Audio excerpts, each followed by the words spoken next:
ብዙሓት ፊልምታት የዘናጉዕና እዮም ውሕዳት ድማ የነቃቅሑና ብቁጥሪ ኣዝዮም ውሕዳት ጥራይ ግን ንዘለዓለም ምሳና ይጸንሑ ሓንቲ ፊልም ኣብ ቅድሚት ነፍሲ ወከፍ ዝርዝር greatest of all time ደጋጊማ ትቐርብ እዛ ፊልም ድምጺ ጠያይቲ ዝስምዐላ ወይ ግዙፋት ውግኣት ዝሓዘት ኣይኮነትን ኣብ ውሽጢ ሓደ ካብቶም ዝጸልመቱ ቦታታት ምድሪ ዝተቐመጠ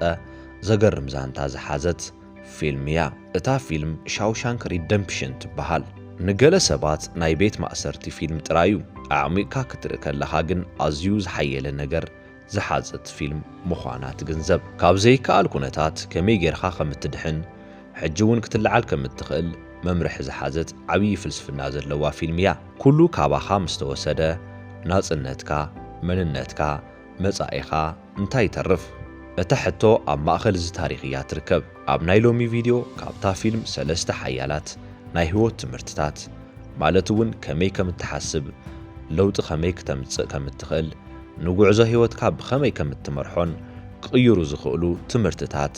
በቲና ክንርኢና ኣንዲ ዝተብሃለ ዋና ገጸ ባህሪ ናይታ ፊልም ነቲ ኣብ ነፍሲ ወከፍ ህይወቱ ዝበጽሖ ጸገማት ዝሽከመሉ ሓደ ሓይሊ ነይርዎ እቲ ኣብ ከባቢኡ ዘሎ ኩሉ ክሰብሮ ኣብ ዝፍትነሉ እዋን ብህይወት ክጸንሕ ዝገበሮ ሓይሊ እዩ እቲ ሓይሊ ድማ ተስፋ እዩ ኣንዲ ብዘይፈጸሞ ገበን ክልተ ናይ ዕድመ ልክዕ ማእሰርቲ ይወሃቦ እቲ ስርዓት ንኣንዲ ኩሉ ነገር ክስእን ገይርዎ ናጽነቱ መጻኢኡ ሽሙ ኣብ ሻውሻንክ ክረግጽ ከሎ ግን ከም ዝተሰዓረ ሰብ ንነፍሱ ኣይቆጸራን ኣብ ኣካይዳኡ ክብሪ ኣሎ ኣብ ኣዒንቱ ቆራጽነት ኣሎ እቲ ዘይጋገ ህላወ ተስፋ እዩ ኣብ ውሽጢ እቲ ቤት ማእሰርቲ ሓደ ዋና ሓላፊ ኣሎ ንሱ ድማ ሳሙኤል ኖርተን ይበሃል ናይ ኣንዲ በሊሕ ኣእምሮ ዝተዓዘበ ሳሙኤል ንናይ ገዛ ርእሱ ብልሹ ስራሕትታት ይጥቀመሉ ነበረ ሳሙኤል ንጉልበት እቶም እሱራት ብምጥቃም ንናይ ደገ ፕሮጀክትታት ህንጻ ስራሕቲ ጽርግያ ካልኦት ውዕልታት ይጥቀመሉ ነበረ ንናይ ውሽጢ ዓዲ ኩባንያታት ትሑት ጨረታ ይገብር ነቲ መኽሰብ ንባዕሉ ይወስዶ ነቲ ገንዘብ ድማ ኣብ ትሕቲ እቲ ዝፈጠሮ ናይ ሓሶት መንነት ይሓብኦ ነበረ እቲ ዝፈጠሮ ናይ ሓሶት መንነት ድማ ራንደል ስቴፈን ይበሃል ኣንዲ ነቲ ናይ ሳሙኤል ዘይሕጋዊ ገንዘብ ናብ ብሕጋዊ ዝተረኸበ ገንዘብ እናቐየረ ናብቲ ራንደል ስቴፈን ዝተብሃለ ናይ ሓሶት መንነት ከኣቱ ዓብዪ ፋይናንሳዊ ሓገዝ ይገብር ነበረ መብዛሕትዮም ሰባት በዚ ጸቕጢ ዝምተሰበሩ ነይሮም ኣንዲ ኣይገበሮን እዩ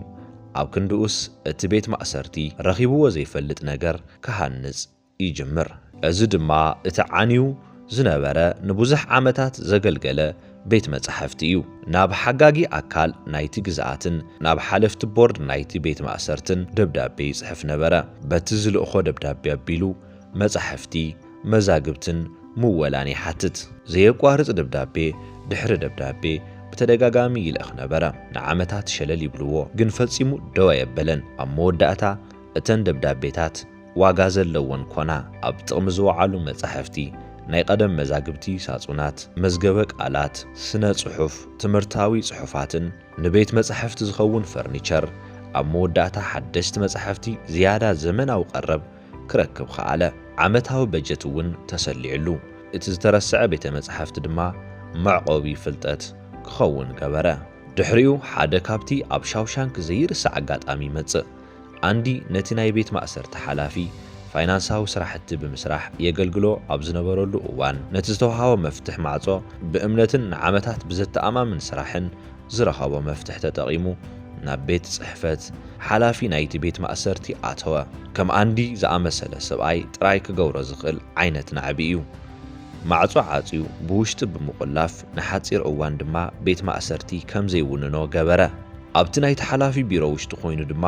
ሜሬጅ ኦፍ ፊጋሮ ዝብል ኦፔራ ሙዚቃ ከፊቱ ኣብቲ ቐጽሪ ቤት ማእሰርቲ ንዘለዉ እሱራት ነቲ ሙዚቃ ከስተማቕሩ ገበረ ብድሕሪኡ እንታይ ከም ዝመጽእ ብልክዕ ይፈልጥ እዩ ንበይንኻ ምእሳር መቕጻዕቲ ካብ ሓለውቲ ዝኸበደ ምክትታል ነተን ውሕዳት ደቃይቕ ግን ንነፍሲ ወከፍ እሱር ነቲ መናድቕ ክሕዞ ዘይኽእል ነገር ሂብዎም እዩ ንሱ ድማ ናጽነት እዩ ድሕሪ ዓመታት ንመጀመርታ ግዜ ኣብ ውሽጦም ገለ ነገር ተሰሚዕዎም ሰብኣዊ ዝኾነ ነገር ሬድ ዝበሃል ዓርኩ ተስፋ ሓደገኛ ምዃኑ የጠንቅቆ ኣንዲ ግን ከምዚ ኢሉ መለሰሉ ተስፋ ጽቡቕ ነገር እዩ ምናልባት እቲ ዝበለጸ ነገር እዩ ዝኾነ ጽቡቕ ነገር ድማ ፈጺሙ ኣይመውትን እዩ ኣብ ካልኣይ ንሪኦ ትምህርቲ ድማ መጻወድያ ትካላዊ ምትእስሳር እዩ ኣንዲ ንተስፋ ዝውክል እንተኾይኑ ብሩክስ ተስፋ ምስኣን ዘምጽኦ ሳዕቤን የርእየና ብሩክስ ሃትለን ንኣስታት 50 ዓመታት ኣብ ቤት ማእሰርቲ ጸኒሑ እዩ ቅድሚ ኣንዲ ምምጽኡ ናይቲ ቤት መጻሕፍቲ ሓላፊ እዩ ነይሩ ኣብ መወዳእታ ካብቲ ቤት ማእሰርቲ ክወፅእ ምሕረት ምስ ተገበረሉ ኣይሕጎስን እዩ ይንቅጥቀጥ ኣብቲ ቤት ማእሰርቲ ምእንታን ክጸንሕ ድማ ንሓደ ብጻዩ እሱር ክቐትሎ ይፍትን ኣብ ደገ ዘሎ ዓለም ጓና ቁልጡፍ ክርድኦ ዘይክእል ኮይኑ ተሰሚዕዎ እቲ ቤት ማእሰርቲ ንብሩክስ ፊዚካሊ ጥራይ ኣይኮነን ዝሓዞ ቅርጺ ሂብዎ እዩ መንነቱን ድሕንነቱን ኮይኑ እዩ ኣብ ቤት ማእሰርቲ ዝነበረ መዋቕር ኣሲሩ ሒዝዎ ስለ ዝነበረ ድሕሪኡ ከመይ ገይሩ ከም ዝነብር ኣይፈልጥን እዩ እዚ ሓደ ካብቲ ልቢ ዝሰብር ሓቅታት ናይዛ ፊልም እዩ ነቲ መዋቕር ኣዝዩ ክለምዶ ስለ ዝኸኣለ ድማ ሓቀኛ ናጽነት ከም ሓደጋ ክስምዖ ኽኢሉ እዩ ኣብ ደገ ምስ ወፀ ኣብ ሻውሻንክ ንዝርከቦ ዕርኽቱ ደብዳቤ ይጽሕፍ ኣብ ደገ ክሳብ ክንደይ ከም ዝጠፍአን ፍርሒ ከም ዝስምዖን ይገልጽ ነቲ ቁልጡፍ ናህርን ዝተሓላለኸ ናፃ ዓለም ክጻወር ስለ ዘይኽእል ናብቲ ዝሕዝን መወዳእታኡ የምርሕ ኣብቲ ደገ ወፂኡ ዝዓረፈሉ ገዛ ድማ ብሩክስ ኣብዚ ነይሩ ኢሉ ኣብ መንደቕ ብምጽሓፍ ዓርሰ ቅትለት ፈጸመ ትራጀዲኡ ሓደ ኣድመሳዊ ሓቂ የርእየና ብዘይ ሞቕሕ ክትእሰር ትኽእል ኢኻ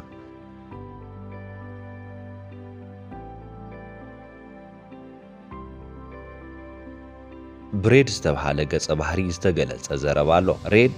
ነቶም ኣብ ቤት ማእሰርቲ ዘለዉ መናድቕ እናጠመተ እዞም መናድቕ መስሓቕቲ እዮም መጀመርታ ትጸልኦም ድሕሪኡ ትለምዶም እኹል ግዜ ይሓልፍ ስለዚ ኣብኦም ትምርኮስ እዚ ትካላዊ ምትእስሳር ይበሃል ብስነ ኣእምራዊ መንገዲ ነገራት ብምልማድ ምትእትታው ዘስዕቦ ሓደጋ ዝገልጽ ዓብዪ ትምህርቲ እዩ እዚ ድማ ኣብ ኣብያተ ማእሰርቲ ጥራይ ኣይኮነን ዝፍጸም ኣብ ሓቀኛ ህይወት እዩ ዘጋጥም እዚ ብዛዕባ እቶም ለውጢ ስለ ዝፈርሑ